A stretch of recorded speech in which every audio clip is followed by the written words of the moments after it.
Hello. Hello. Braden Herrington here with Davie Portman for upNXT, postwrestling.com, and Spotify and iTunes yes, and Apple Podcasts, all that stuff. ProWrestlingTees.com/upNXT. Oh yeah, we sell t-shirts too. Yeah. Forgot about that. But mainly, our newest endeavor, patreon.com/upNXT. Absolutely. This here is the free show if you're listening. This is upNXT. We review NXT every Wednesday in the Wednesday night wars of professional wrestling. We're your NXT friends. Friends. The BDE, the Braden Davie Experience. We're here. Chat about some NXT. How are you? What's going on? I'm pretty good. I'm a little tired today. You're just a Debbie Downer. No, I'm happy Davie enough. Downer. It's just been a real long week, I feel, since like the last time we did this show Right. till now. Okay. Fair. My girlfriend's shifts have switched, so she's starting at 7 in the morning, So which you're meant she was having- up at 6, and then pretty much Oh, you see, like you're just saying- after she left, and I was trying to get back to sleep. And this isn't a criticism of you, but you Okay. came home, and you know Right. when you're not Yeah. asleep yet. So I feel like I've been up since 6 this morning. I managed to get like an hour in there. I work at a TV station. Sometimes I work nights as well. Last night I worked a night shift, came home, and then I watched Spider-Man 3. Oh yes, I watched in that last bed, night too. But I wore headphones to try not to wake you up. Thank you. Oh, that's very nice. Of you. I watched Spider-Man 3 because for our first time ever in our Patreon here, we have tiers. And there's a $5 a month gets you all the bonus shows that we're doing. We have some crazy shows coming out this week. Best match ever, Rock Austin trilogy. I've been watching so much Rock Austin this week. Right. I still have to watch all these matches. Okay. I'm gonna watch them tonight. We have horror movies for all of October. Yeah, what have we done so far? We've done It Chapter 1. Yes. We've done Saw. Saw. Saw. Saw. Saw. I saw Saw finally. We did Nightmare on Elm Street, Yes. the classic. The first one. We did a Breaking Bad one that was free on this feed. But then next week on Halloween, we are doing Scream, the original. But get this, we're doing this one this week because that's all $5 a month gets you all those shows and all these other shows, including What's Next. But if you're the $25 tier, eventually we get to you because you love us so much, you support us. That's pretty much these are like our true main supporters because they love us so much. I don't know how or why, but they do. And the first guy to sign up, this guy named Eric, chose Spider-Man 3 to be the first edition of a podcast we now call Up Yours, where you choose and you kind of come on and tell us why you chose this. I can already tell why he chose this because he is a devil's advocate and he knows that it would be an interesting show. I feel like Eric knew the address for the Patreon before we even announced it. We didn't even share it. I feel he knew the title of this show Crazy. being Up Yours before he even picked it. He was like, I already because he was really saying, oh, you want something to say Up Yours? Here's Spider-Man 3. Yeah. You really got us. Yeah, and I watched it for the first time since I saw it in theaters last night. Okay. It's fun. I think it's going to be a really fun review. Yeah. Best Spider-Man movie ever, Spider-Man 3. Arguably. Yes, you could argue that. You could argue that. So that's all the stuff we're doing on our Patreon. So we've been keeping it spooky. So it's kind of cool to just kind of switch away and see what people want us to pick. And I know there's some people looking to pick some fun stuff. But that's all on our Patreon. Go Oh, Patreon. And as a little tease, Brandon from New Jersey, who many of you are probably aware of, sent me his pick today. Oh, God. It's very Brandon from New Jersey-esque. Okay. All right. So we'll cross that bridge. We'll get there. We'll get there. Yeah. Very interesting. But we also do What's Next, where we go watch old NXT, which is crazy because Bray Wyatt has debuted, Seth Rollins has debuted. It's nuts. But I wonder how those two guys are gonna do. They'll one day have a match together, and it'll piss people It'll off. be amazing. Yeah. Have you been watching any other wrestling? Like, what have you been up to this week? What have I been up to? I've been watching a show called Barry, Bill Hader. Oh yeah. Okay. Excellent. Really, really good. Yeah. About a hitman who falls in love with acting in LA. Is that you? Yeah, exactly. Why do you think I moved From the UK to from the become an UK? actor in Canada. Yeah, so that's been good. I've been watching that. Right. I went costume hunting yesterday. Right. Got my costume pretty much finalized. I think this is the earliest I've got my costume ready. Pause for a second. I think even on this show, you were like, yeah, me and my girlfriend, and we're going to be the twins. The twins from The Shining. And then you show up and you show me a picture of your costume. I know. It's not the twins from The Shining. No, it's not. So what's the deal, bro? Well, unfortunately, they don't have it's fine for like me to find a dress my size, Sure. but to match one that would be like my Right. girlfriend's size Sure. as well, it was too much work. So we sort of knocked that on the head. I Right. was thinking of going as the Babadook / Cameron Grimes. I thought that would be something quite easy I could do. Yeah. But yeah, we've changed it up now. So what are you now? We are going to be a dead high school jock and cheerleader. Right. Classic. I've got to be dead. I get annoyed when people are like, "Yo, I'm a banana." It's like, that's not scary. You want something Alice. spooky. All right. So Yeah. I'm thinking of being Scoops Ahoy guy. So that's like just the Stranger Things Steve Herrington, no relation. But how will it be spooky? Oh, I don't know. Dead. Dead I Steve wanna be Herrington. dead Steve Why? Harrington. It's Halloween. Because he's not dead. Then kill him. So I was just thinking of getting a onesie. You can wear them all the parties you go to. Simple costume. You put it on. Did a cow one a few years ago. People pull on the udders. It was fine. Will it be scary though? Can I be what's a scary onesie? Like a devil. Like, you know, the one Couldn't from have Cow done. and Chicken? Cow and chicken. Have you not seen Cow and Chicken? No. I don't know what cow and chicken. Cow and Chicken are like the cartoon Okay. about a cow and a It's chicken. like cat dog. Like cow and a What? chicken? You're going to get Is a it- lot of hate for this. You gonna get heat for cow Yeah. and chicken? How All you've right. never heard of Cow and Chicken? No, I've eaten it before. Yeah, it's great. Oh, we didn't talk about what we made I know. for dinner tonight. Yeah. We've been doing this thing here in the BDE, the Braden Davie Estate, because it's Wednesday Night Wars. Wednesdays here, we usually do some wine. We didn't do wine Wednesdays today for our wrestling. We did not know. But we've been doing this thing where we cook some food. Now, we didn't talk about it last week. We did talk about it on our Patreon shows because we do an AEW review every Thursday as well on it. But last week, you made food for us. Wednesday. I did, yes. This is our tradition here now. It's cute. We make food together and we watch NXT and then do a podcast. And usually have wine, but yeah, not today. Last week, you made a giant pot of this like beef goulash. Yeah. And what did you call that? The Drew Goulash, The of Drew course. Goulash, of course. So this week it was my turn. I had to make something, and I just wanted to kind of do what you do and threw a bunch of shit in a pot and just let it, conjure up. Hey, there's more to it. I know. To making a goulash. You're right. Yeah. No, I know what you mean. So I went out and I created. I got some like back ribs. So then we chopped up a bunch of hot peppers, threw a bunch of hot different sauces in, just let it all cook up. You made some fire potatoes, put it together. I'm calling it the Messiah of the back ribs. Okay. And you see, I didn't add too much salt, so it's end of a heartburn. Right? I've been having heartburn a lot recently. Oh, you know why? Because you're good. 30 now. Yeah, I think so.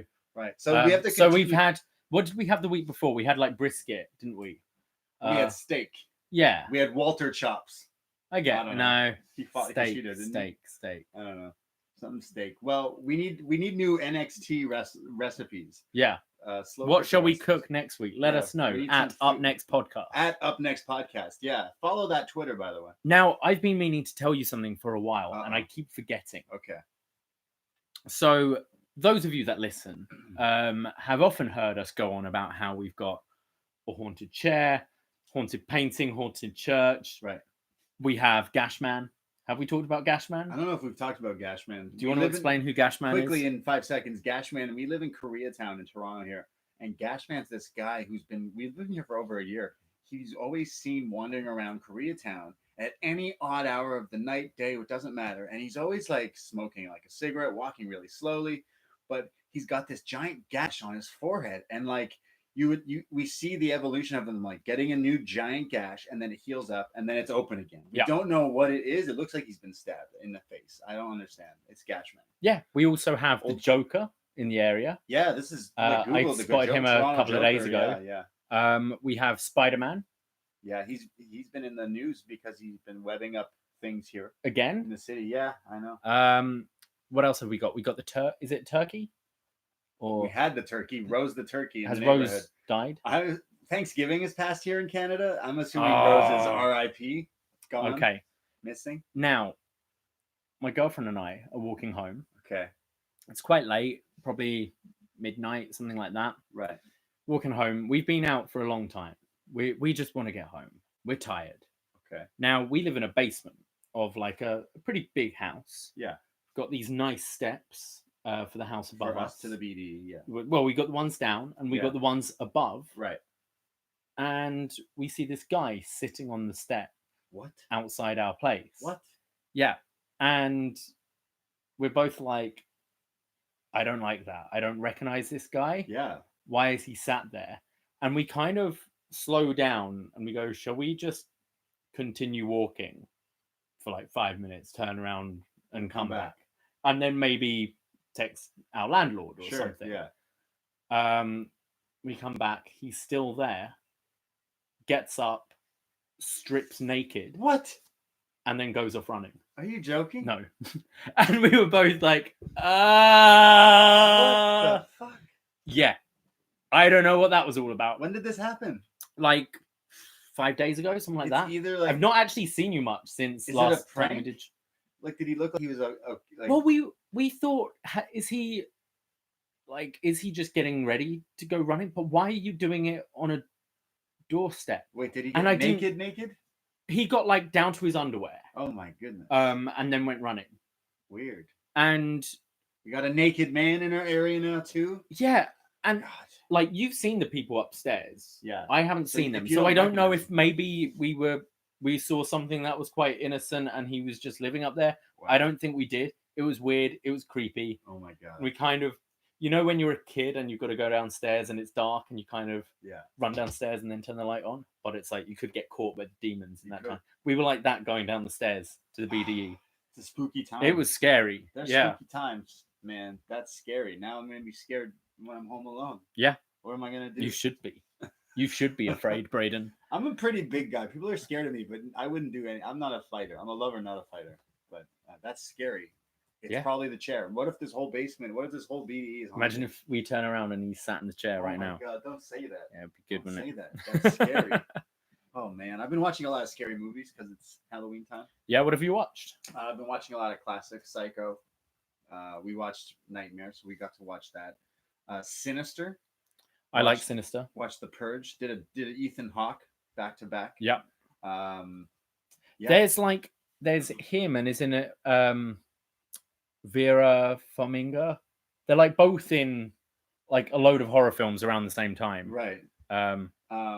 Have you heard about the Joker steps that's going on? How it's like a tourist attraction now? Yeah, it's ridiculous. From the movie Joker. That makes sense. Like most things like that get pretty popular for a bit. Yeah, but people are scared you're going to get robbed there. Yeah. It just looks so interesting because I've been seeing this meme of Peter Parker dancing from Spider-Man 3 and the Joker. I want to get it. Now, I'm off to New York in a few weeks. Shall I go to the steps? Yeah, go to it. Yeah. And get mugged by Eddie Kingston. Sounds good. Eddie Kingston. And then I'll ask him to come on our next Evolve show. Yeah, there you go. True. You're like, look, I gave you my money. Yeah. Yeah. So when are you going to New York? 14th to the 17th. All right. That means I can have massive house parties while you're away. Yeah, absolutely. You know I love doing that.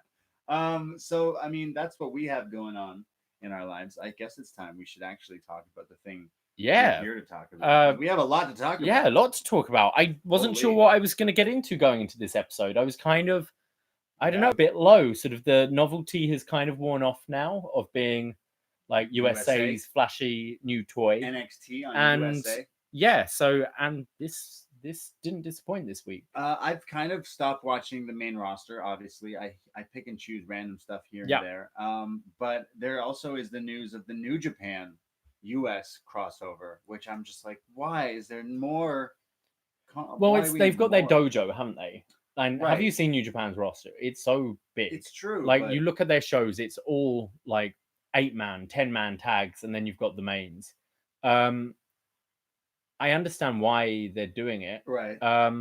Interested to see how it. Just so much wrestling. So much wrestling. You don't have to watch it all. I know, but then I'm like, oh, I'm missing stuff. You know. Yeah. It's like I want to support, but guys. But then think how many movies are coming out all the time that you don't watch, and you pick and choose. Right. It's unfortunately that's what we got to do now. You can't watch everything. Right. Well, at work the other day, I had to watch Pitch Perfect. It's a good film. I've never seen it before. Did you like it? I've avoided it my whole life. Why? Because why would I ever watch? People always be like, "Have you seen Frozen?" No, I don't have a girlfriend and I don't have little sisters or little kids. Why would I watch Frozen? But don't you sometimes want to have the heart of a child and watch Frozen? Yeah. I just don't want to watch I want to watch like cool animated films, but not. Frozen's cool. I don't know. I don't like. How do you know? You haven't even seen it. You sound like Martin Scorsese right now.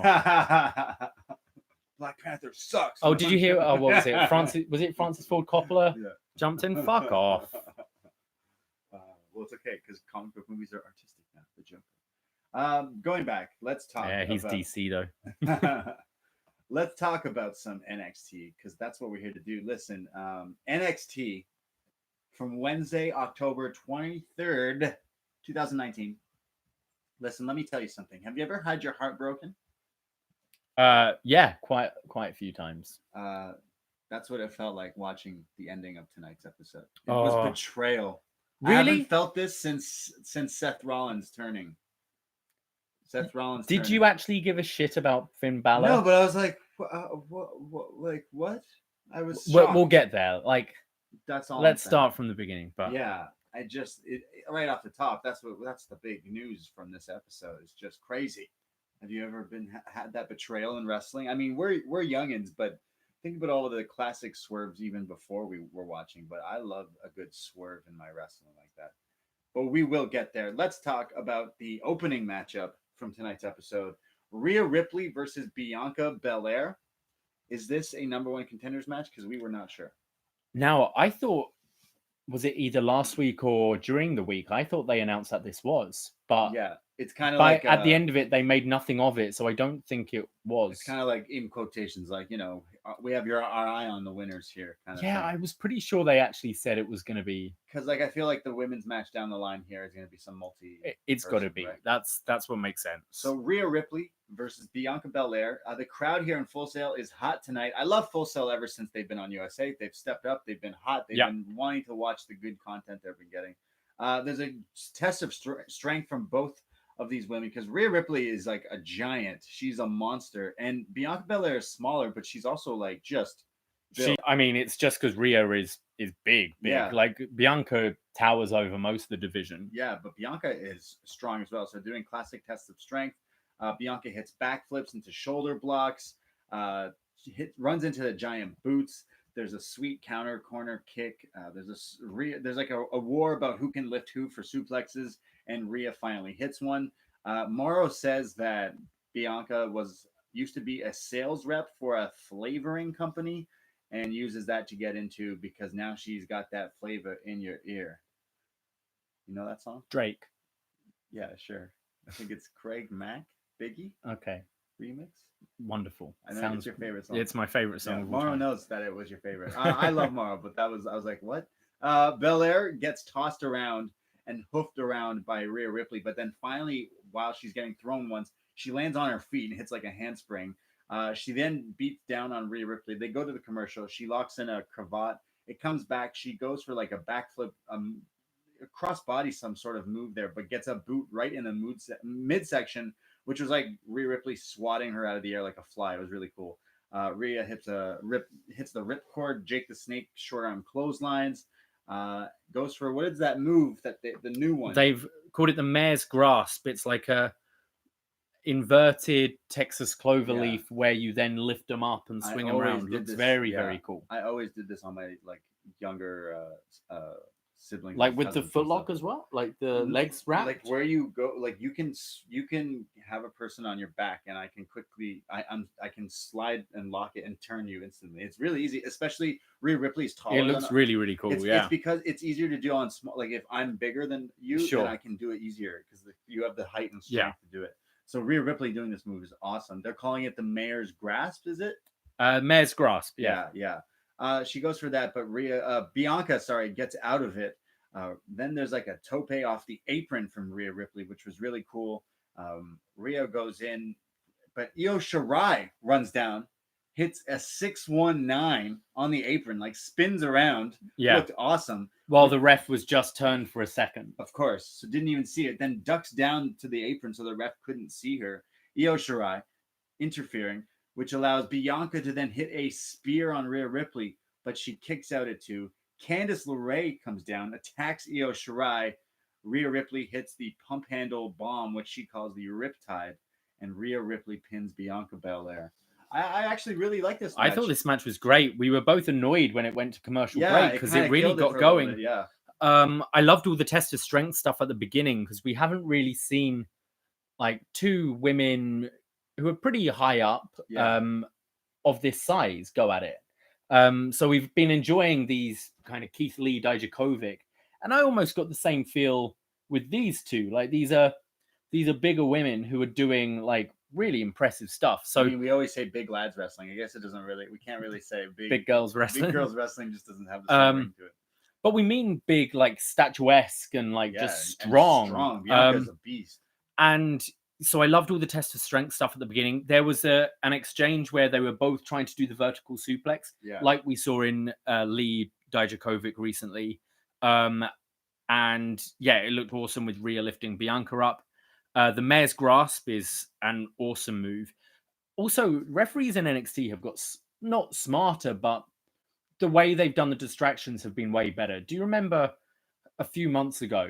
Might have even been last year. We were laughing because the ref was distracted on the outside, and Kyle O'Reilly pretty much climbs into the ring right next to him, beats down, and it's like, come on, dude, you must have peripheral vision and ears to hear it. Whereas last week with the Damian Priest and Dunn match, with the ref sort of being trapped in the corner and just ducks to get out of the way, and then the low blow happens.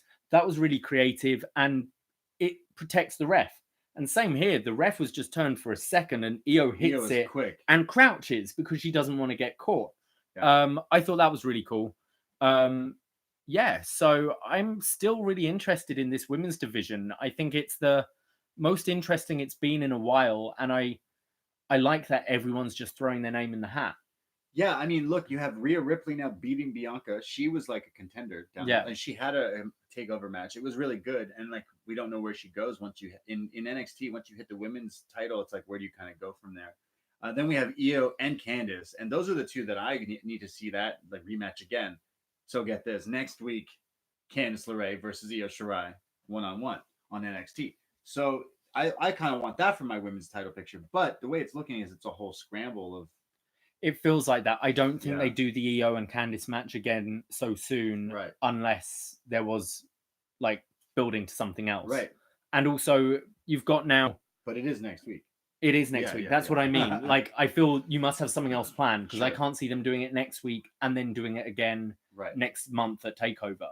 Right. And similarly, Rhea, Shayna, I think if you're doing Candice, Io already, I think something else has to be added to that. So I can see that as maybe a TV match. And where does that leave Bianca? Well, she lost tonight. So that's where it leaves Bianca. So I guess we'll see what happens with the women's division. But Io versus Candice next week sounds great, because my women's match of the year is definitely one of my favorite women's matches maybe ever is Candice Io from TakeOver Toronto. I think I really love that match. So I can't wait for next week. And it's my girl, Io Shirai. Kathy Kelly is backstage outside Full Sail, rather, coming from like the parking lot, which is a very dangerous very spot. dangerous. Be careful there, Kathy. She is now interviewing Pete Dunne, and Tyler Bate is with him. Big strong boy here at Full Sail. She mentions to Pete Dunne about him losing to Damian Priest last week. He goes, look, I know that he beat me, but he knows he beat me. I'm over it. And Tyler kind of pipes in. He goes, yeah, but he hit you low. And he's like, look, Damian Priest, there's a receipt coming.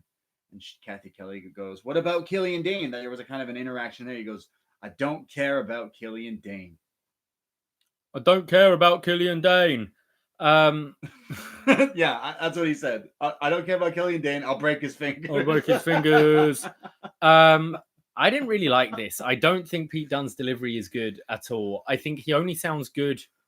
Oh, shit. And I rip the break your fingers line all the time. But when there was a video package recently, which was clearly very edited. Yeah. He sounds like he's reading lines all the time. Break your fingers. And maybe it's because I've got like a British ear that the accent doesn't like do anything for me as well. Like I can see it being like, oh, he sounds like a tough Brit or whatever to like a North American. Wait a second. But I just think because when we started becoming friends back in our bachelor days, before you left me and have a girlfriend now, I used to call you the Game Shark, because you have you live in Canada, North America, but you have a British accent. So therefore you're like, I don't want to say you're an attraction, but like you stand out differently. Exactly. That's what I'm saying about Pete Dunne. Yeah, so I maybe can Pete see Dunne in doesn't North stand out to America, you. I don't know if this sounds as shit as it does to me. Right. Whereas to me, it sounds, and he's been doing these promos since the first UK Championship, 2017, 16? Oh, Pete Dunne. And I just don't think he's improved at all. I like him. And but I thought he I see just what came you across like a heel here. Tyler Bate looked like fucking Shmee from, with Captain Hook. It was just the little sidekick going, "Yes, boss!" Like, no, he's a big, strong just boy. gawking in the background. I don't know. I didn't think Pete looked tough because he had this little blonde lad next to him. I don't know. This didn't work for me. I don't know if it seemed that to you, but yeah, it was weird. Also, they were dressed to like go to the club. You always are. In Florida. Have you ever been to the clubs in Yeah. Orlando? Yeah, they're fun. People dress like that. We have a vignette for Ciampa, Daddy's Home. It's a vignette of like him in the hospital. A bunch of the clips from Blackheart. Yeah, it was a lot of the things he put on his YouTube. Says like, it shows when he had to give up, he had to relinquish the NXT title before WrestleMania weekend. And it sprung him into depression, and he was like just spiraling into different things. And he was like, I had to get through this. And he has, and he's here, and he's back. We cut back to in the Full Sail Arena. The Full Sail Arena, and guess who's in the crowd? Tyler Bate. He's like, and he stood next to Adele, isn't he? No, you thought he was with I Adele, thought he was with Adele. But that was not Adele. She's somewhere else. Tyler Bate is in the crowd because they say that he wants to watch this next match. And what a barn burner it is. Matt Riddle is going to go one-on-one against Cameron Grimes. Yeah, now this was announced on Twitter earlier today, and I messaged you right away and was like, wow, yeah, this sounds really good. This definitely got my attention tonight. I knew the three-way was happening, and I was like, okay, that's pretty bomb. But then this was announced, and I was like, okay, definitely got to check this out. Cameron Grimes, Matt Riddle. There's they've been doing the gimmick where Grimes has been winning like flat. It's like right as away. soon as the bell goes, the guy turns around right into a stomp. He's distracted you. There's been distractions. He hits what they call now the cave in. Yeah. Well, he kind of looks like a caveman. Well, I think more it's like he's just caving in your rib cage. Yeah, caving in your chest. Yeah. And I love the name of it. So the bell rings and he goes for the cave in right away. But Riddle, too smart, bro, moves out of the way. They grapple it up. Very cool styles here. And again, I was very excited to see this match. This is like an indie darlings here kind of going at it. Formerly Trevor Lee here. I love any match that just starts like right away. Boom. Yeah. As we said, we're doing the best match ever with Rock and Austin, and it was something they did pretty much every match. As soon as the bell goes, bam, they're just at each other straight away, and it just grabs your attention straight away. Yeah, they're going at it. They're going grapple for grapple. They go for like the flash knee right away. There's counters to like their big moves because he countered the cave in, he counters the knee. They're going for all sorts of things. There's counters to sleeper holds. Flying forearm. There's the bro exploder suplex from Matt Riddle. We also have Moro just bigging up Cameron Grimes as an amateur wrestler and how he started in amateur wrestling, and he goes, and he even defeated John Jones, Bill. I mean Beth. About how I don't know what he was thinking, and then goes, well, remind me to pick up the bill next time, Beth. That was funny. Yeah, he calls her Bill because Bill Goldberg was on his mind. On his mind. Speaking of Bill Goldberg, the crowd starts to go, Riddle. And perfect timing because then Matt Riddle hits a jackhammer. He hits a fucking jackhammer, and it was a sick one. Grimes sold it perfectly. Good. He didn't hold him quite as long as Goldberg would, but it still looked pretty cool. Looked awesome, but Cameron Grimes kicks out of two. There was like sentons and kicks and roundhouses, still twos. There's a spot where like Grimes does a backflip into a deadlift bridging suplex. Yeah, like Riddle is on his knees just about getting up, and I thought he was going to do like a moonsault to his back to knock him down, but goes over him, catches him, deadlifts him into a German. This looked nuts. This was like Spider-Man type shit here. He backflips over you, grabs you by the waist, deadlifts you, and German suplexes you for a bridge but Riddle kicks out at 2. Then Cameron Grimes, trained by the Hardy Boys, like he's the North Carolina, he is the new Hardy. He's essentially a Hardy Boy himself here. Hits this crazy move, which is like he has him in a full power slam kind of move, spins him all the way around and hits a sit out flying side. I think it was a counter as well, which made it look even cooler. Nuts. There was some crazy counters from both guys. There's the floating bro, but Cameron Grimes gets the knees up. There's super kicks. There's a Spanish fly for a 2 from Cameron Grimes.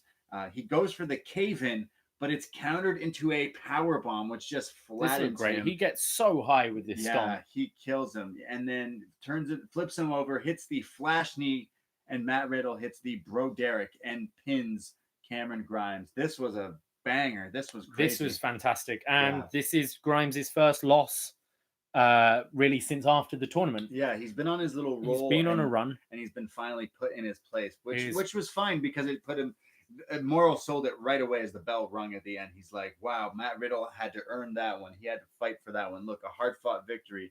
Because Cameron Grimes definitely brought it to the test. There was some crazy spots in this match. I love it. It's definitely worth noting as well that they are not shying away from this Goldberg thing at all. Yes, because Morrow mentions, Matt Riddle's controversial online. Yeah, but he was also going, "Oh, that's those chants have a certain cadence to them that might irritate a certain Hall of Famer and that kind of thing." I think Full Sail were also trying to do a bro chant, but to Goldberg's drums. How does that? They were going like, "Bro. Bro. What is it? Bro.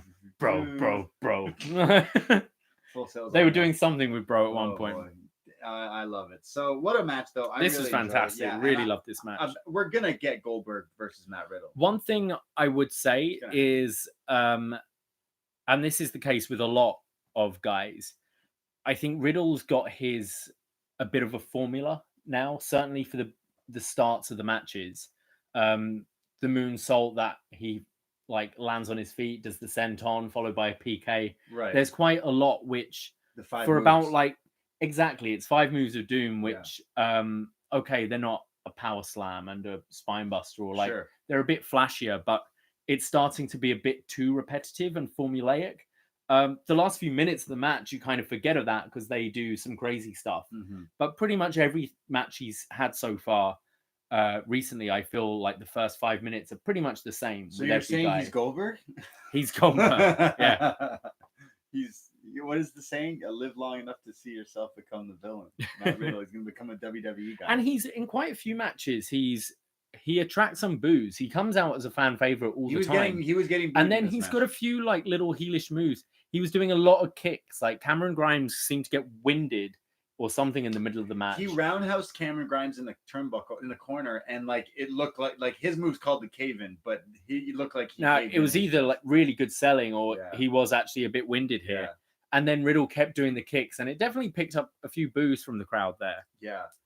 No, I really enjoyed this match. I loved it. Check out Matt Riddle versus Cameron Grimes. Definitely. I don't know where they go from here with either of these guys, but interesting to see. We see Donovan Dijakovic. He's backstage. Well, there's a post-match angle we need to talk about. Right, totally. Oh yeah, I totally forgot about that. Let's go to Tyler Bate because Matt Riddle goes to fist bump Cameron Grimes while he's outside the ring, but he's standing near Tyler Bate. He goes to Cameron Grimes, but Cameron refuses the fist bump from Matt Riddle. He looks like a sulky teenager. He's I don't want your sympathy code of honor. And he goes, fine. And then he goes, hey, Tyler Bate. And he fist bumps Tyler Bate, fist bumps the crowd, and walks off. Tyler Bate leaves.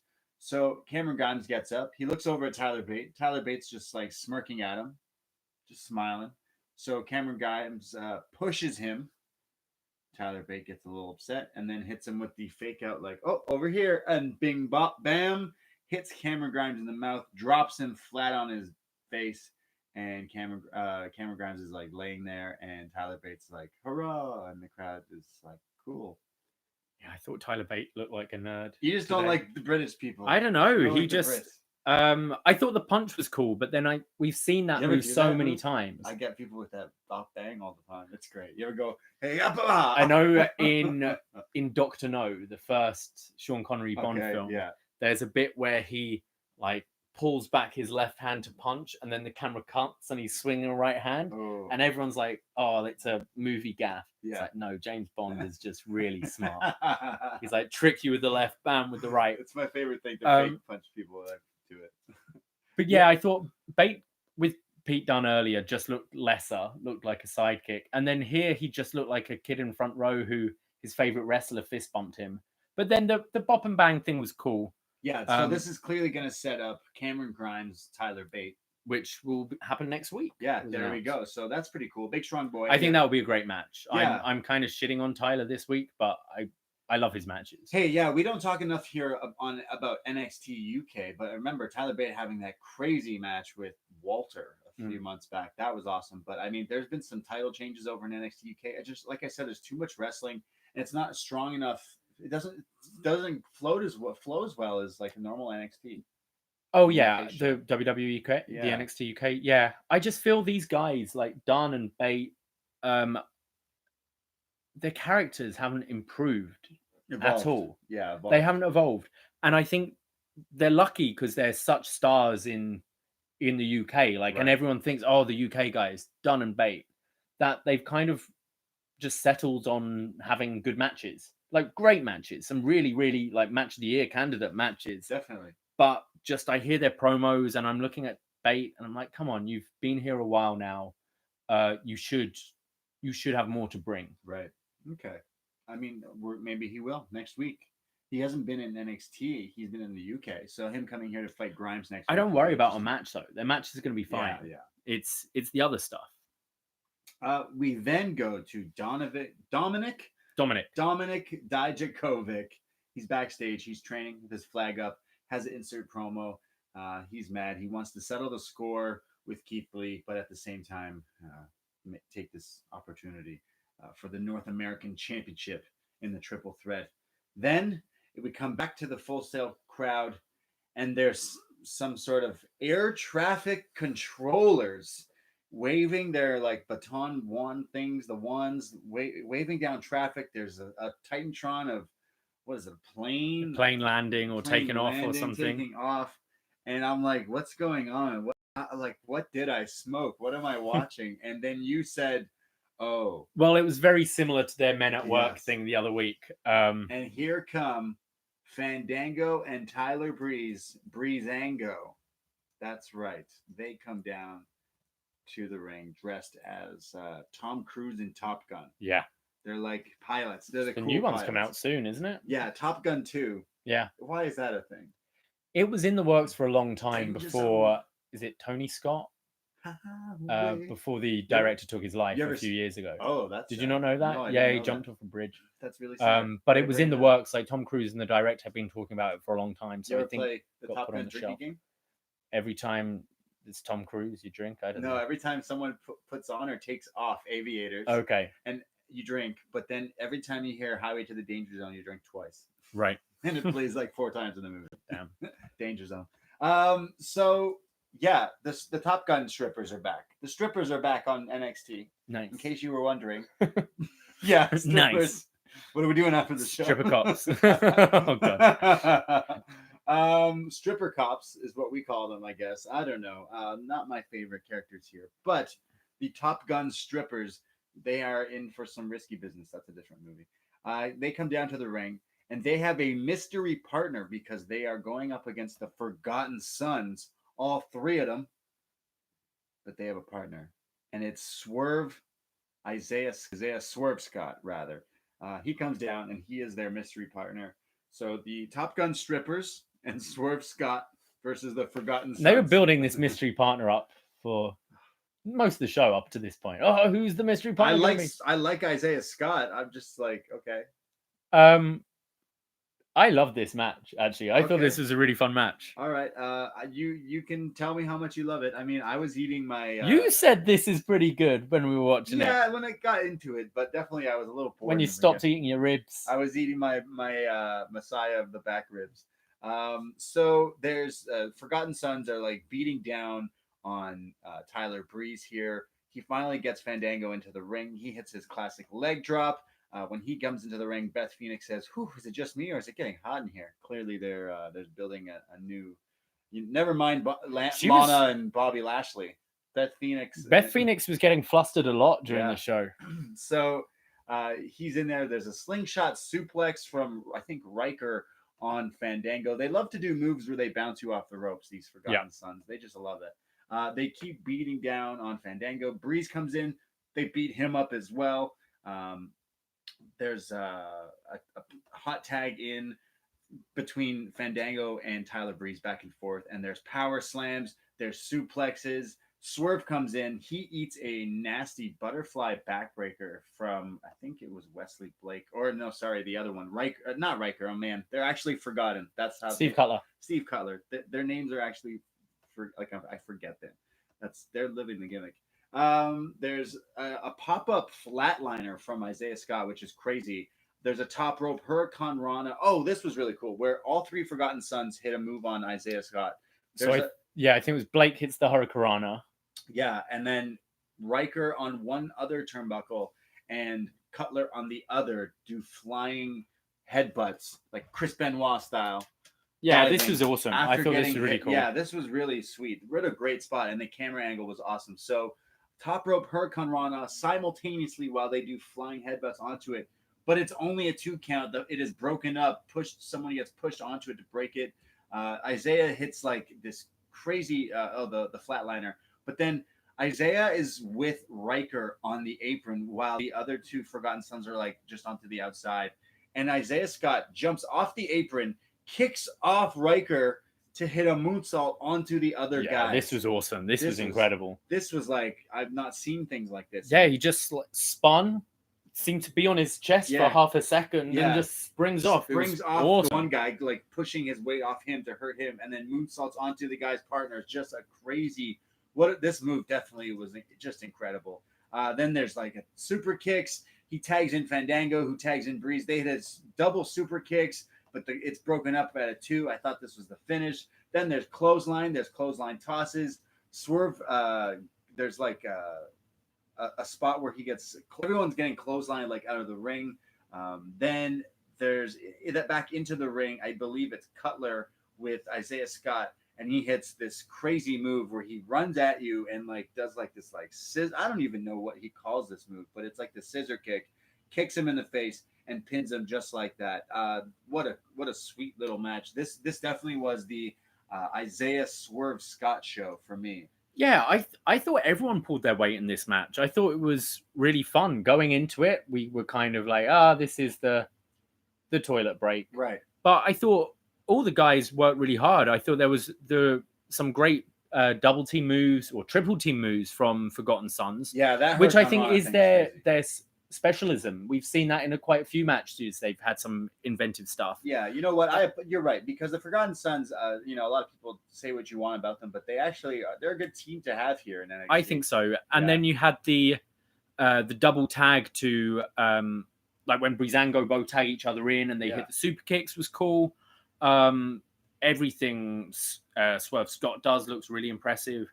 I thought this really fun, fast match and good to kind of break up the flow of the show, having something like this. Yeah, I would say you're right. I got into the match. The only thing that kind of bothers me is still like the weird gimmick of kind of like these guys have been here. What are they? But it was still. But that's what it is. Like, they're trying to create a third brand here with NXT. Yeah, and it should be no different now than saying, "Oh, but he was on Raw a year ago and now he's on SmackDown." It's just you're moving around, and I think they're fun. If I'm happy seeing 10-minute matches like this rather than like the sort of 10-minute dumb matches you get at the 1.5-hour point in Raw.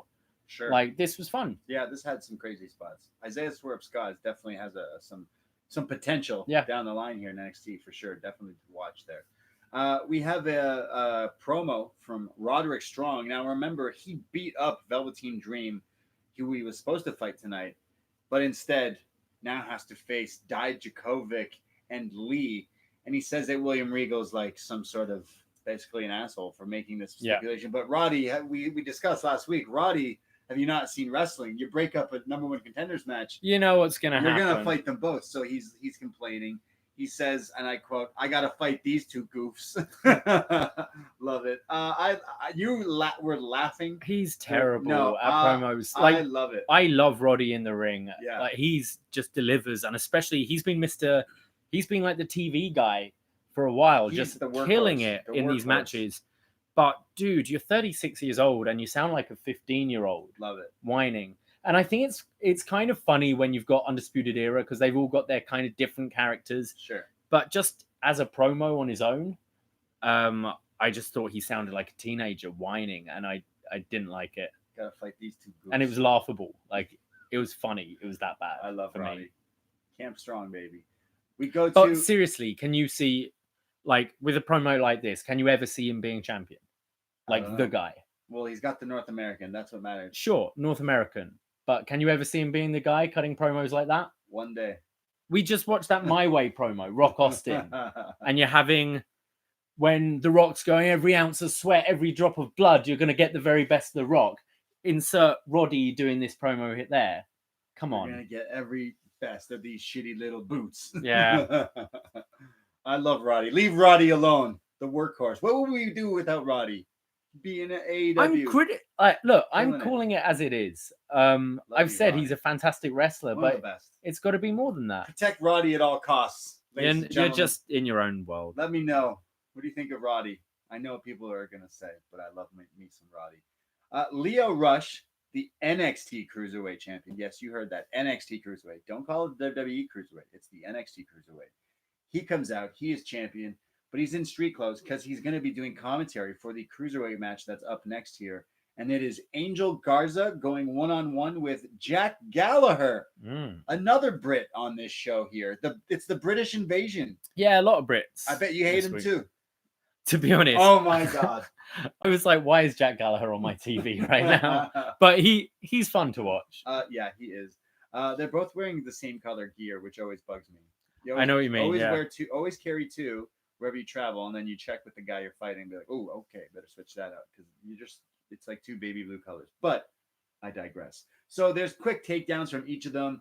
Gallagher is known for like the weird like comedy, like technical comedy spots, and he does a lot of it here with like the crucifix pin, but he's like spinning and hopping around, keep locking it in and keep getting the 1-2. It's really great. Angel Garza tries to rip his pants off, but he can't get his moment. And then finally, Jack Gallagher rips them off for him. So more stripping in my NXT. And Beth is getting all flustered again. Whoa, Angel Garza. I mean, he's a handsome man. He's no Kota Ibushi. Oh God, no. But he's a handsome man. So Jack Gallagher then rips the pants off, but then eats a big boot. He gets hit with this like slingshot inverted suplex, which was really cool. Then a super kick, only a 2 count from Garza. Gallagher strikes back. He does this like stalling suplex lift, and Gallagher is tinier than Garza.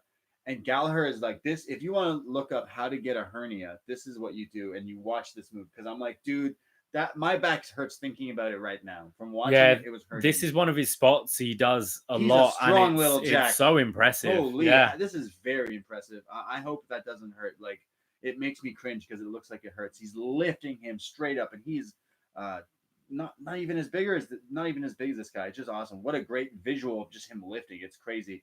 They continue to scramble back and forth. Both are very kind of technical and quick and tiny. There's a spot where he gets like launched from Garza. He gets like he goes for a tope, but then fakes out and does a slap because Garza is such a heel. Gallagher hits a headbutt. They go up top. He gets thrown like face first, like flipped upside down and face first, lays him out, and then hits his like second rope springboard, lion salt, moonsault, whatever you want to call it. But what he calls it is the Serra de la Silla, because it's the highest mountain in Montero, Mexico, or somewhere like that. Mauro is describing it. So the Silla moonsault, essentially, or something like that. Right. So he pins Jack Gallagher and wins here. So Angel Garza potentially has a cruiserweight title match. Yeah, that's kind of what they were implying here. Yeah. You were saying Angel Garza being a heel. I don't know if it's clear if he is or not. Yeah, I think crowd he's likes him. I think he's The girls just love him. I think he's just cheeky. Do you know what I mean? Right. So it worked. You can put him in the position 2 weeks ago where Ciampa just nailed him in the face. Sure. but also you can get the crowd behind him. And he's not been on TV enough to kind of define exactly what he is. Yeah. And to be honest, I've been confused if Jack Gallagher's heel or baby Right, face yeah, for no idea. about 2 years now. Right. I forgot about him completely. Yeah. But he's fun as well. It was a good spot for him to have some showing here. He's pretty fun to watch. I miss watching him. So sometime soon, Angel Garza versus Leo Rush. He says, you come for me. He's talking after, and because he was doing commentary, which he was just okay on. I expected a little bit more from him on commentary. Maybe he actually seemed a bit awkward, and we've heard him. He's pretty good on the mic. Yeah, he's got swagger and stuff. Maybe he was handcuffed. Morrow was really trying to help him. He goes like, "So, what do you think of this so far?" And he's like, "Oh, it's amazing." And he's going, "Yes, but why?" Like he's pushing him to get more out of him, which is great, but you could see him kind of struggling with it, and kept on going back to, "Oh, I'm just taking notes. I'm taking mental notes." Right, mental notes. That's what you got to do when you study. I would say up to this point in the show, we've had quite a variety of different styles and stuff. Like this match was pretty different to like the tag match, the Riddle match, the women's match. I think they offered quite a lot of different stuff here, which I enjoy. Yeah, NXT definitely has such a variety of different styles and different people. It's pretty awesome. I do quite enjoy it. You're dead on. They do like to mix it up and change it up, and I love it. And I feel every week we've been going, oh, okay. Like obviously you've got your marquee matches. They've kind of been billing 3 matches a week. Yeah. We know we're going into seeing, but all the ones in between are like, oh, okay, this, and then has ended up being a pleasant surprise. We then go to another pleasant surprise announced on Twitter before the show tonight from William Regal. He said that there will be a tag team match tonight, and the winners will face the WWE Women's Tag Team Champions, the Kabuki Warriors. Yes, Kyrie, next week. So the team of Dakota Kai and Tegan Knox will face Marina Shafir and Jessamine Duke. Yeah, they're finally making good on this promise that Bayley and Sasha made all those months ago. The tag team titles will be defended in NXT. And I think that's great. I love this idea. Right? Of a floating championship between all 3 brands. Definitely. So, Dakota Kai, Tegan Knox, Marina Shafir, and Jessamine Duke. Duke hits a boot right away as the bell doesn't even finish ringing yet and tries to get a quick 3 count, but Dakota kicks out just in the nick of time. There's like throws and judo throws by Marina Shafir on Dakota Kai. She's a beast too. I bet she can spar for real. There's a giant gut buster and a knee double team combo. They're beating up on Dakota. There's arm bars. Dakota finally fights back. There's a handspring into a really cool kick. I mean, after all, she is the leader of Team Kick, whatever that means, but it's awesome. She tags in what they call the Welsh Wonder, dressed like Captain Marvel, flies in here. Tegan Knox comes in and hits a series of choke slams like her hero. Yeah, Kane, the big red machine. The big red machine. It's such a weird thing. I love it. If all these wrestlers can do super kicks and all these moves. I think Shafir's hero must have either been Goldberg or Hogan because she did not get the height on that choke It looked slam. like Undertaker choke slamming Hogan in like 2002 or something. It was not the best choke slam, but series of choke slams here. Then an enziguri in the corner, the running senton, a high crossbody, all for a 2 kick. There's a pump kick from Dakota Kai, which takes out Marina Shafir, and then Tegan Knox hits not a shining wizard, the shiniest wizard, and pins Jessamine Duke. Dakota Kai and Tegan Knox will face the Kabuki Warriors next week. Yeah, I thought this was by far the weakest match on the show. I can't remember the last time Marina and Jessamine had a match on TV. I'm sure they're working a lot of the touring shows, but we've seen them in Shayna's Corner. They haven't had a match for months. No, I mean, they definitely looked a little bit better. There was some cool stuff. I really like Marina Shafir. There was some cool stuff from them. I don't know. It was pretty much what we've seen. 2 judo throws. Yeah. And that was it. I think they still look incredibly green. And yeah, I didn't think this was a good showcase for Dakota or Knox. Well, they have a shot at the titles. No VXT, no Chelsea Green and Virtuosa. They haven't showed up yet. That would be a good slot down the line too. But there's the Titantron. It turns on and we hear laughter. It's the Kabuki Warriors. your favorite, Yeah. Kairi Sane. Ahoy! She's here. She's right next to me That's now. right. Yeah, you have the Kairi Sane cutout in your room. They don't have the Kairi Sane heel cutout. I'm waiting for the Io Shirai. You've said this every week heel for about a year. Cutout. Someone buy me the Io Shirai cutout, but heel Io Shirai cutout. So the Kabuki Warriors, they're on screen. They're laughing. They start giggling in Japanese. They're wearing their scary face paint. They're heels. They're evil Japanese women, and I'm here for it. This is what I love. Yeah, I really hope someone translates this and puts the subtitles on, because I would really love to know what they're saying. I really like these characters. We haven't really had much explanation as to why they've turned, but I love the kind of giggling heels that are just talking in their own language. You ever seen like The Grudge or like The Ring? Like they're doing like the evil. She's got the crazy face paint going on. It's scary.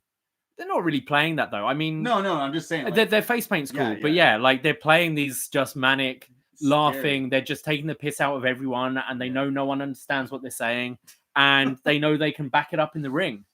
They eventually end the thing with saying, "We beat you next week. You don't have a chance." I hope this is given some time, because I think this could be really good. And obviously, Dakota Kai and Tegan Nox are both, like, we've seen them do pretty good stuff in the past, and against way more capable performers than the Horsewomen. This is not something I would be like, oh wow, this is unexpected. It's not something I thought I would be seeing next week. And me neither. Interesting. And just to be able to see Kairi again for upNXT. I have missed her. I know you missed her. You love her so much. I know, your favorite. She's back for now. We have a video backstage. Keith Lee, he's preparing. He's taping his wrists up. In his insert promo here, he says that there's a door open, and I will seize this moment. I will seize this opportunity to take the North American title. Same thing as Dijak is saying. So we get an announcement. Next week is Tyler Bate versus Grimes and Candice versus Io. And now it's the main event time. I just wanted to... we went over a Killian We Dane did go over a Killian Dane promo a bit earlier on in the night. He didn't say a great deal. He just said... This was my smoke break. Yeah, he said, you tried to break my fingers, but I can break you, was essentially what he said. It was fine. Like, it worked because he says it in his scary Irish accent and looks scary. But yeah, it was fine. It's setting up Dunn and Dane. You know what he should do? He should attack Pete Dunne next week and take a pair of pliers and break Pete Dunne's fingers. Just cut him off. No. Oh God, that's so terrible. He should like kayfabe use the pliers on his fingers and be like, "Yo, I broke your fingers." Like, fuck you. Like, you think you can go around breaking people's fingers like this? I'll show you. And then it sets that up. In like let's say 10, 15 years time. Yeah. Dunn is on his retirement tour. Nice. He's got to finish with a I'll break your fingers match. Oh, that's how you win. You win by just breaking the other guy's fingers. Who does he face? Mighty Skull. Yeah. That guy needs to show up in AEW real quick. He needs to do something, doesn't he? Yeah, he needs to. I had our friend Sam over. Yeah. And we were just like pre-drinking before going out to a hip hop night, and we were like talking about wrestling and how Marty Scurll does his finger snapping, finger breaking thing. And then we watched Wrestle Kingdom 12, the four-way. Kushida, Ospreay, Takahashi, and Marty Scurll. Yeah, that one of my favorite matches, low key. So there was that Killian Dane promo. He's gonna break Pete Dunne's fingers. That's what he's gonna do. It's just gonna break him. You're gonna break my like fingers. Bane breaking Batman's back. That was break his essentially what he was getting his at. Soul. I break your back. I break your soul. The main event: Keith Lee, Dominik Dijakovic, and Roderick Strong, the NXT North American Championship. Roderick Strong comes out still wearing the sticker on his shirt. Of course. Sticker gang. Who else wears stickers still on their shirts or hats? That's what Roderick Strong does. He's tweeted us about it. You know, like what the like mum's version of that is? What? Leaving the film on their phone. Oh. Oh, My yeah. mum would have it for like, it's like, come on, just peel it off now. It was like grandmas with plastic on their furniture. Yeah. But the sticker on your, I don't like the sticker. I wear hats. I'm a hat guy. I have no hair. And I don't like stickers on my No, hats. take it off. Yeah. It's like keeping the label in your shirt. Come on, grow up. It's weird. people. Yeah. It's interesting. I don't know. There's a Key and Peele sketch. But which we is did great. decide that Roddy is 15 as well. I think. Fair, yeah. I mean, keeping the sticker on the shirt, that's a whole different thing than the hat, in my opinion. So this match starts right away, and as you figured, Roderick Strong dips out of the match, hoping the two big lads, the two behemoths here, can wrestle, but they don't fall for that crap. They chase him around the ring. He runs into Keith Lee, and it's like Roderick Strong is running into a wall. It's literally like a cartoon of splat, and then he falls back. Keith Lee and Dijak go at it. There's a huge one-handed spine buster from Keith Lee on Dijak, which is, there are some big boys. There's some big lads here. These guys are crazy. There's double chops by Lee. There's they go to commercial, and the whole thing is Dijak beating on Lee, but he's not letting Roddy get back in the ring. It's like a joke. He keeps like, get out of here. Keeps kicking him out. We come back. There's an elbow to the head by Lee. Roddy finally gets in there, and he's like picking his spots. He sees, is it Lee doing all the? Sorry, Dijak lifts Lee to superplex him. Roddy picks the bones, throws Dijak, and then he doesn't have to do all the hard work. He slides in like the cheeky heel to superplex Lee, but only a 2 count. Really cool though. Awesome. There's more suplexes. Dijak hits a suplex on Lee that is onto Roddy. He suplexes Lee onto Roddy laying down, which is crazy. You would figure he would pick up Roddy, the smaller guy, and throw him on the other guy, but no. Let's pick up the biggest guy and throw him onto Roddy. And they're lucky. They kind of he landed on the shoulders because he'd have squashed him. He would have him. killed him. That could kill you. Yeah, that's messed. Looked great. Looked awesome. Dijak goes on the apron to the outside to hit like a tope, but Lee catches him like in a powerbomb position. Roddy goes for the wrecking ball, but gets caught. And then, Jesus Christ, there's like this Tower of Doom spot, which was just insane, where they go up to the top rope. And you know, like where the one guy's about to get suplexed, but Roddy, there was like a stutter there where they froze, and Roddy is like in midair, and it looked like one of these guys is gonna break their necks. Well, I thought at first, we were holding our breath. It looked like Roddy was gonna die because he wasn't completely vertical. Normally, these Tower of Doom spots, you kind of just flip forwards, don't you? It looks kind of shit. But this one's on the replays, it looked. No, I think this is what they meant. It was essentially the suplex Jack Gallagher did earlier, but where it's the delayed, the deadlift. But these guys are huge. So Lee is holding Dijak, who is just delay suplexing Roddy, but off the top. He's not fully at 180 degrees up. God. Oh, looked crazy. It was terrifying. And I think they were really needing to get to that commercial break as well, because it just cut straight away, which was a shame, because it would have been good to let this moment breathe and hear Full Sail react to this, but it cut to commercials right away. Yeah, crazy spot. Holy. Usually I'm kind of sick of that Tower of Doom, but then this is how you kind of refresh it, adding other little aspects. And this is things I like with the match. We've seen Lee and Dijakovic have 4 matches now in NXT, and they've got the spots. They've done a bunch, like the rolling scent onto the outside that Lee catches but him. Then this took a fresh take on it, because you then had Roddy hitting the baseball slide, messing that up. And there are a few cool little things where they were going for something we've seen before, and Roddy would mess it up, which I liked. Roddy's a little shit, as you call him, but also done his homework. Yes, of course, because he's Roderick effing Strong.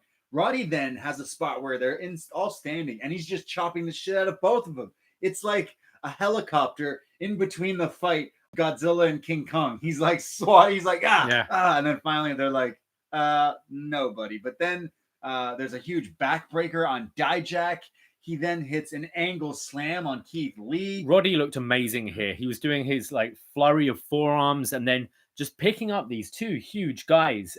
Just crazy. He looked incredible. I love him. Camp Strong, baby. Then Keith Lee finally fights back with his grizzly paw chops, throws each other out of the ring. They're all fighting outside. And again, Roddy goes for the wrecking ball. They catch him again. and he lands into position for the feast your eyes out on the apron, the flip over torture rack into the straight knee to the face. And if that wasn't enough, he then gets a pound, sending him into like the rails, and he's just dead. He's left there. Then we have a moment where Keith Lee and Dijakovic look at each other. They know what this means. They can settle the score. They go back into the ring and have a stare down, and Full Sail University goes wild. Before this match, I was saying to you when we were watching this together, it reminds me of, I kind of wanted to see when there was a Taboo Tuesday, Cyber Sunday, whatever. It was Kurt Angle, Shawn Michaels, and John Cena. Right. And at the time, Angle and Shawn had the feud going from Mania, and like they were really about the win-losses. Remember when that made sense? Wins, losses, right? Isn't that the other show that we don't talk about? Yeah, sorry.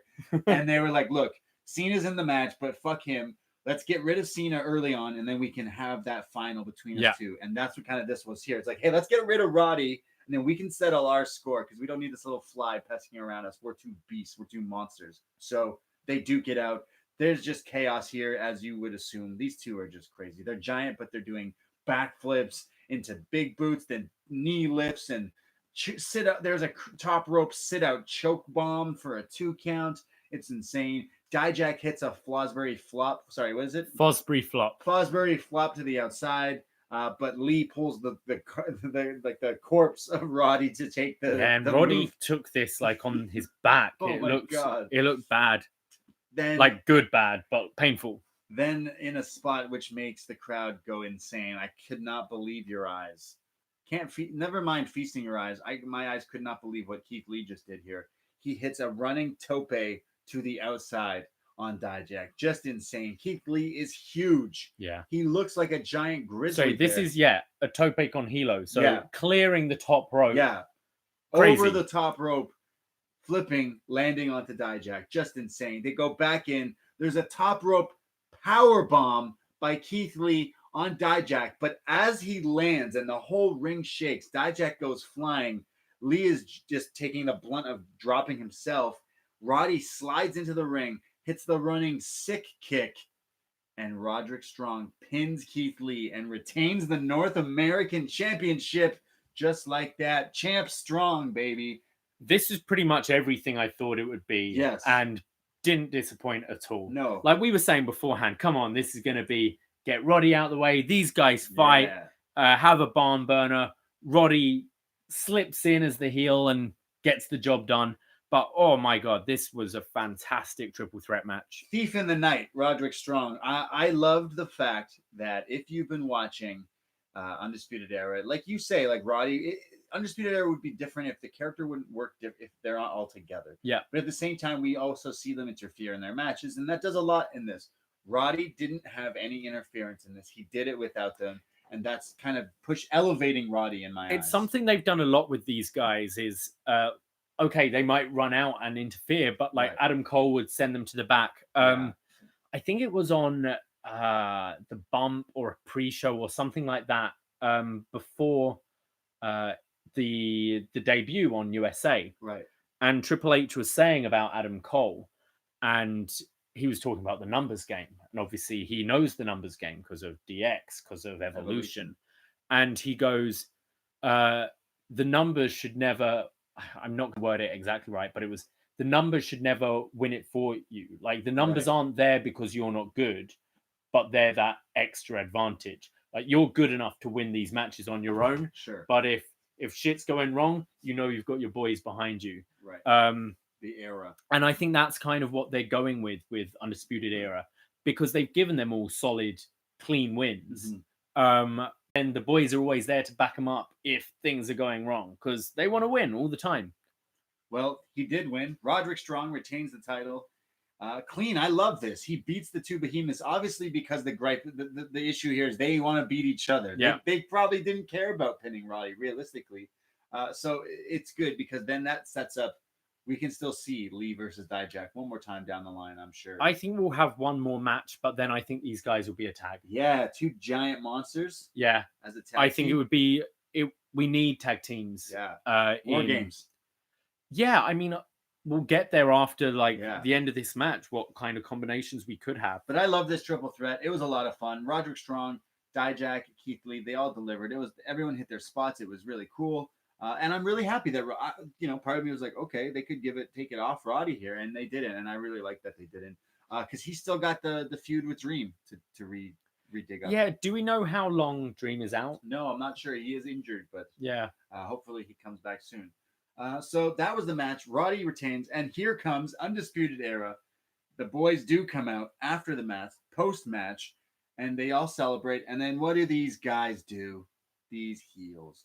They beat up a beaten down Keith Lee. They beat him up. They're pounding up on him. And then the music hits. And it's Ciampa. Tommaso Ciampa comes down to the ring with a crutch, dragging like a horror movie, dragging a machete almost. Dragging this. Comes down. But it's 4-on-1. And they're standing him down. They're like, come on, bring it. Ciampa stands in the middle of the ring. He's ready to go 1 against 4 here. And Johnny Gargano's music hits. He comes down to the ring. DIY chants at Full Sail here. I love this because it's now like, oh my God, DIY back together again where it all began. But still, it's only 2 against 4. Someone else's music hits. Finn Bálor. Finn comes down to the ring with his leather jacket.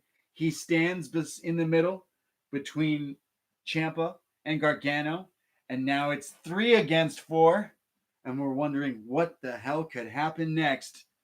And as they're about to all square off, Finn Bálor does his drop down overhead kick, enziguri kick, right in the temple of Johnny Gargano, turning on him, on his alliance that he just made right then and there, turns on him. Ciampa is stunned like a pack of wolves. The Undisputed Era attack him while Finn Bálor beats down Johnny Wrestling. They all attack Ciampa. They hit all the last shot to the back of the head.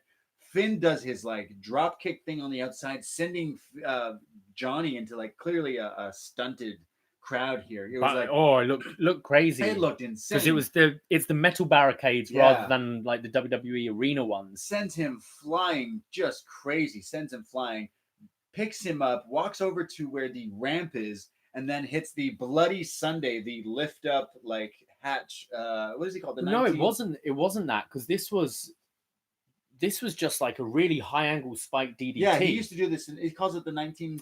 No, that's when 16? That's almost like the that was almost like Sting's move, but he raised them up when your head's tilting back. Yeah, but this one they call that as well. It's just like both reverse. Okay. One's inverted and the other. Oh, I see. Yeah, okay. Yeah. So he used to do this quite a lot.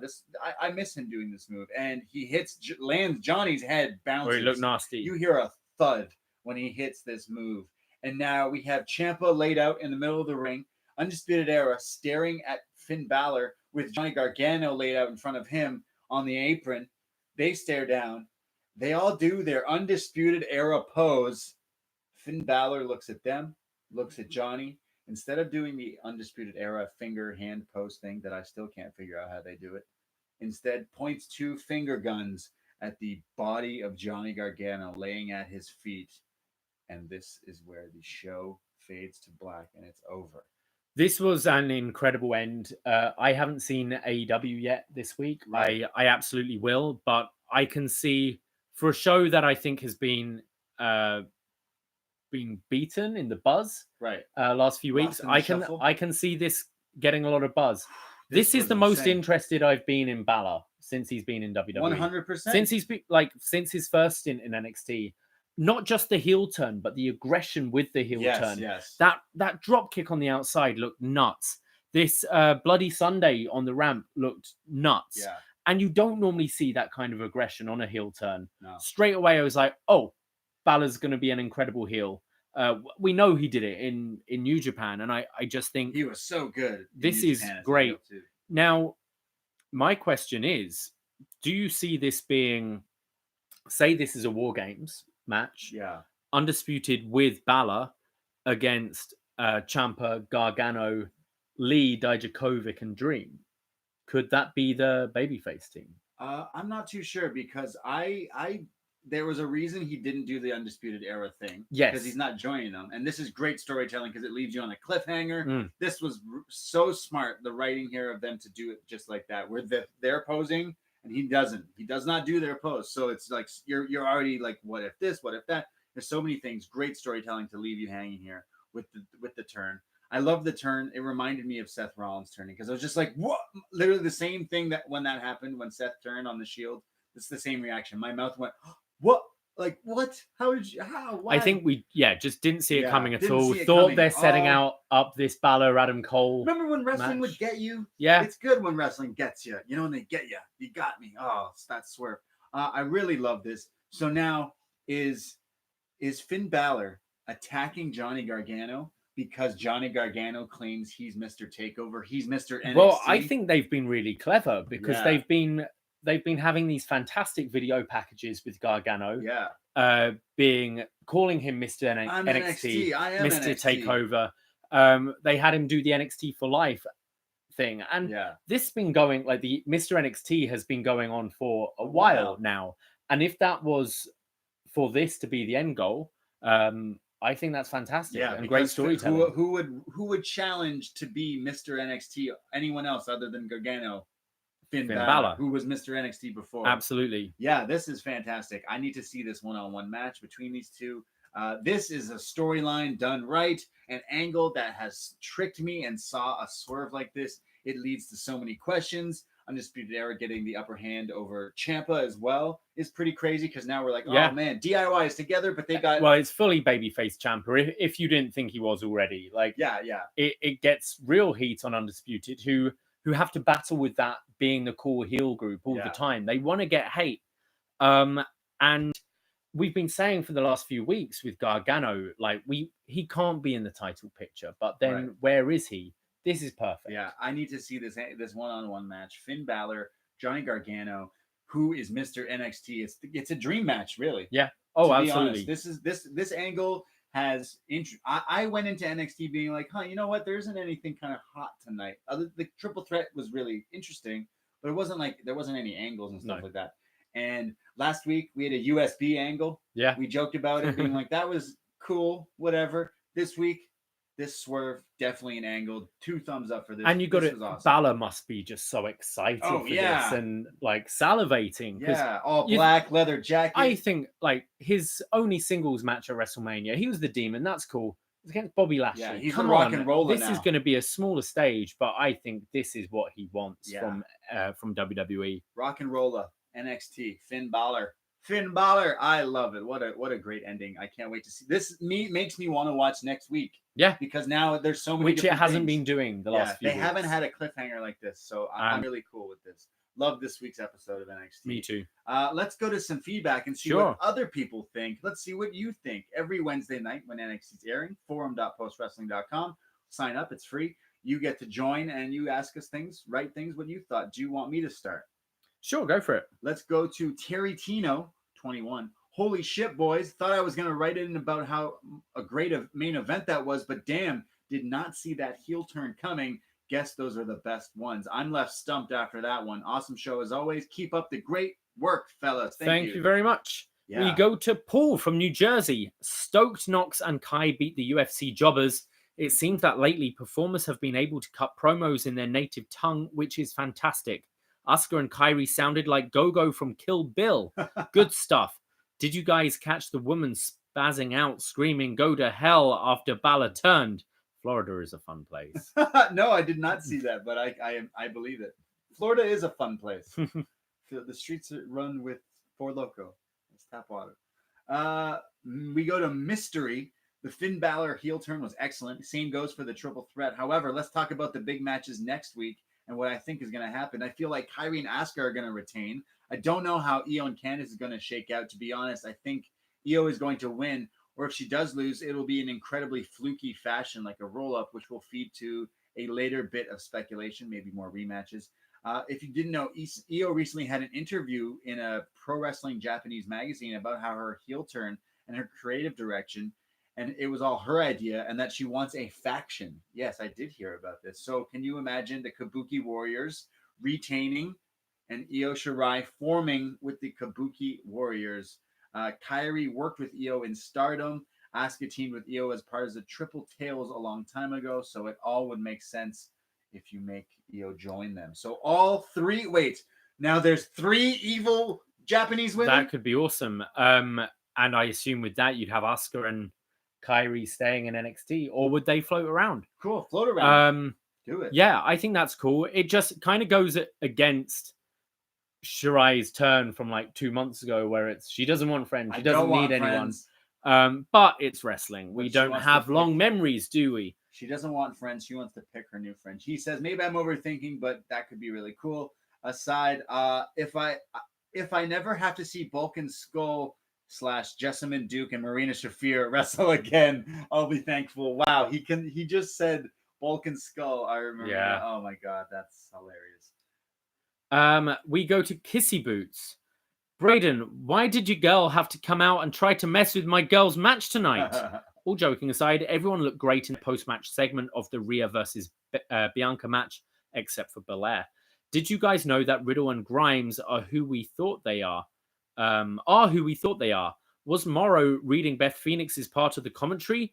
I wish the crowd had been more creative with the Riddle chants and chanted Broberg instead. This needs to become a thing.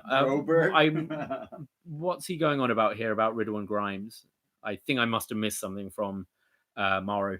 He goes on to say the 6-man was incredible and better than I expected. I guess you could say I was swerved. John Pollock better not steal that one. The women's tag match was okay. Duke and Shafir's screaming during their entrance looked like a couple of kids imitating wrestlers, and it's too much. Yeah, I've been saying that for a while. I don't like that. I bet Davie's looking forward to seeing my girl return to NXT next week with Asuka.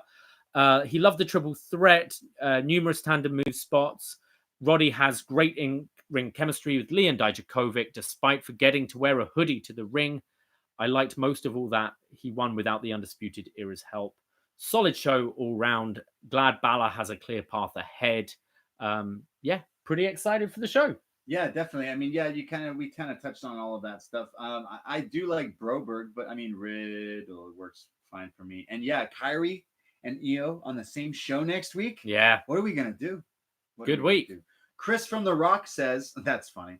This is my first time in a long time posting here. First time in a long time, but it's back like I did to do. First time, long time. Yeah. What's up, guys? Didn't have to work tonight, so I was able to watch live, and I'm happy I did. Another great show. I was hoping we would get a heel Bálor. Him and Gargano feud is going to be great. I loved that ending. And Roddy fucking Strong is great. That Tower of Doom spot was crazy. I'm glad no one was hurt because it looked like it could have ended bad. Love the show. Wish you guys all the best and good work. Hey, thank you, Chris from The Rock. Bereng77, decent show up until the surprise turn at the end. I was leaning toward this being the weakest of NXT shows thus far. Okay. Wasn't bad, but I felt the matches were fairly standard fare, and the finish to the main event was super predictable. When Bálor came out, I started thinking, okay, they are setting up their war games. Who else is going to come out now? Thinking maybe we are going to get another big return. Instead, it was a big turn with Bálor laying out Gargano. I'm wondering what the explanation is going to be. I was half expecting him to put up the UE sign as he walked up the ramp, but that would feel a bit off with all of them having titles and him without one. Yeah, definitely. Yeah, I'm happy that he didn't put up the Undisputed Era. He don't need them. Let's go to Eva from London. Yes, the Shayna Superfan with a new segment. Random Shayna fact nobody asked for. Shayna Baszler can play the cello along with the bass guitar. Wow, we're getting random Shayna facts now. It's like, remember random cat facts? You could put someone's telephone number in and it would start sending that phone number random cat facts. Oh. Yeah, I love it. Nice. I'll put your number in it sometime. In all serious, great episode of NXT. Rhea Belair, great, and Io's interference meant nothing. Grimes Riddle was a sleeper hit. Loved bait, punching Babadook in the face. Women's tag match was all right. Hot take, I think Duke is improving, but Shafir looks to remain the same. Oh, I think it's the opposite. I like Shafir, but Duke kind of looked the same. Main event was out of this world. Has Roddy won on NXT with that knee before?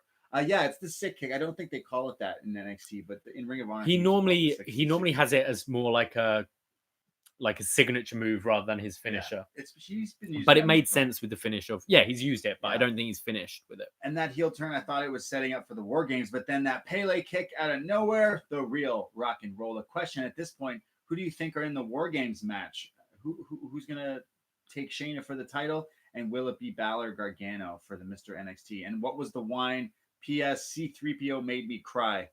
Oh, yeah. Have you seen the trailer? Yeah, I have. C-3PO sucks. Yeah, Star Wars.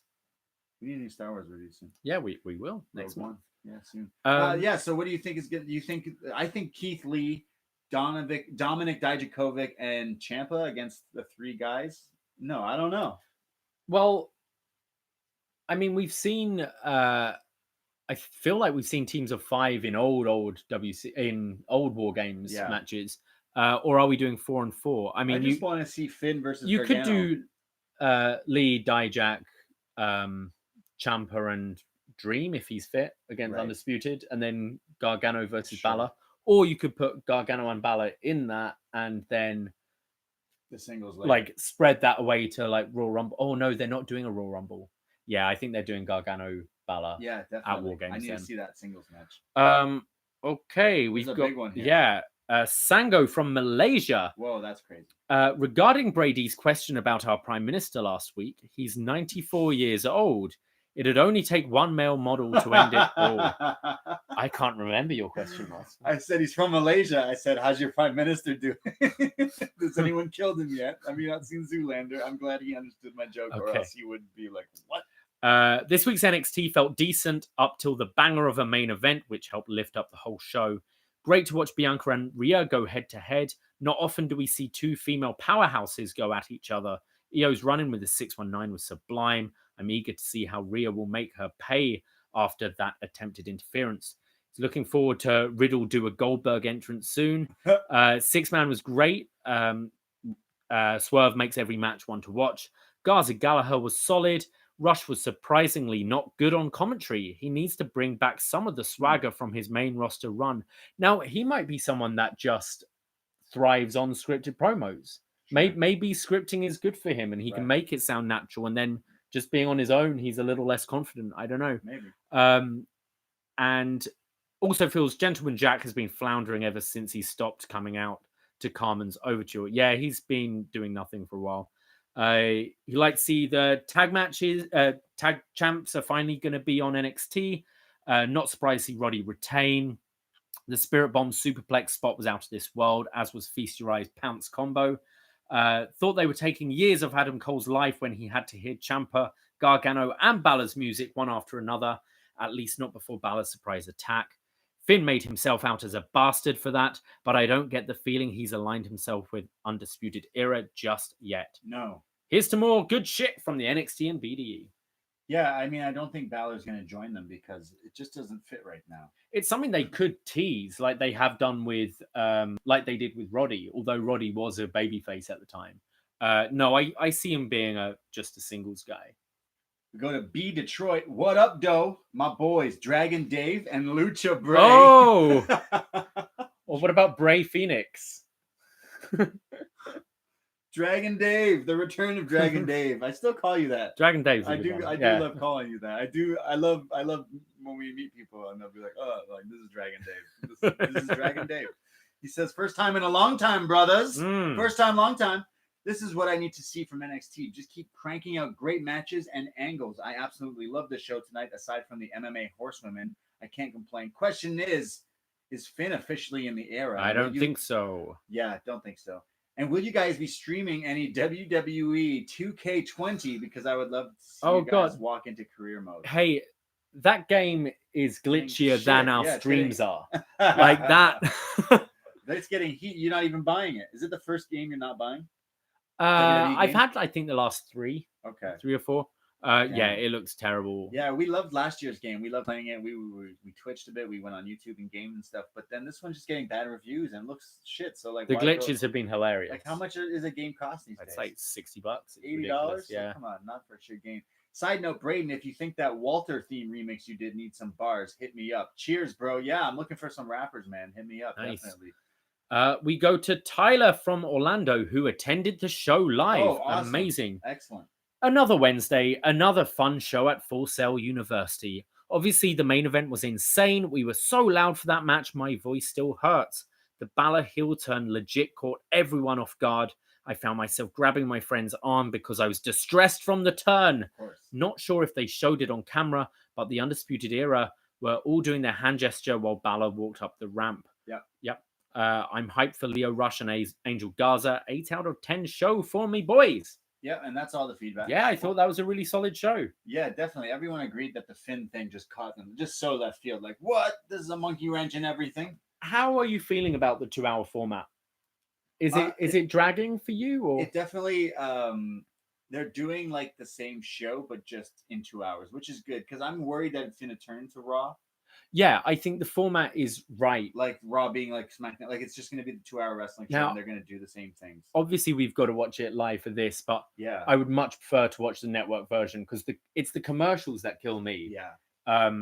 And really takes you out of the matches. But I agree with you. I'm glad that they've kept pretty true to the formula that they've had for NXT the last few years before moving to 2 hours. Yeah, and I like it. They've been delivering, I think, every Wednesday since being on USA, in my opinion. It's just been good wrestling.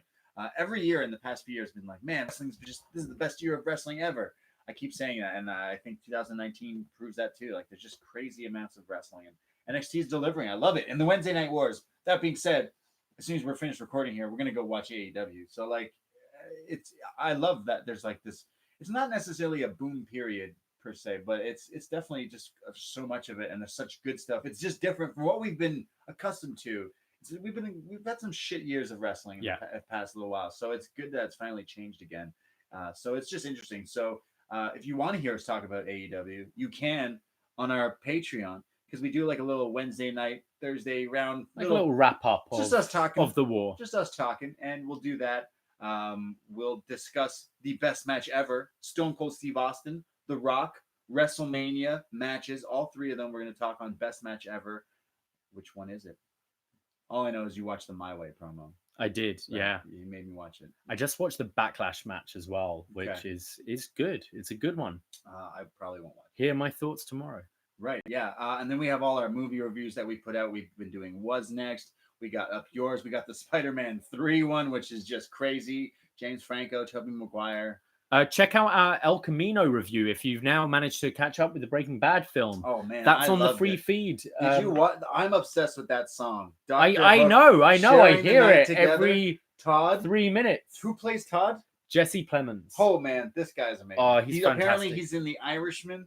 Yeah. I need to watch. Should we do The Irishman? Although it's like 3 hours long. I'm not noting The Irishman. How about we do it, but with no notes? Like, don't like. But we can talk about it for sure. Yeah, we'll do that definitely because that movie looks wild as well. So we have so much stuff going on our Patreon. Again, we have tiers. Only $5 a month gets you all these extra ones, and then there's a $205 if you just want to help us out. There's the 25 tier, which gets you all sorts of stuff. We're gonna do a Halloween party as well next week. A little get together with some friends, which I still have to get my costume. We might, show people what we do, how we do it here in the BDE. So thank you to all our Patreon supporters. You guys, you peoples, you peeps have been awesome. Do we want to do a little shout out? Yeah, let's do a little shout out to some of them. These are a load of people who have recently joined our Patreon and allow us to continue doing upNXT for free. Yeah. As well as all those other fantastic shows we enjoyed doing. So I'd like to say thank you to Anthony Makasib. I apologize if I pronounce your name incorrectly. I can't read it. Tony Prosser, Rob McDonald, Dre Pullen, Sango Rindu, Christopher Murray, Peter Smiloff, Philippe Carrera, Anthony Ray, Brian T, Jake Alinar, I see Jake from the Windy City, and David Goodwin, or David Goodwin. Hey, thank you to all the people. Thank you so much, guys. Thank you to just anyone who listens to this show, just our normal post wrestling feed. Follow the upNXT Twitter at upNXT Podcast. You can follow myself, Braden Herrington, on Twitter and Instagram. I'm always posting stuff. I am at the Brady, and I am at Davie Portman. What else is there to say on this week? I'm swerved. I don't know what else to what. I think that's about it. I think it's time to cue up the music and get out of here. That's right. Thank you, everybody. We will talk to you again next week. Take care. Goodbye, and be safe. Ahoy!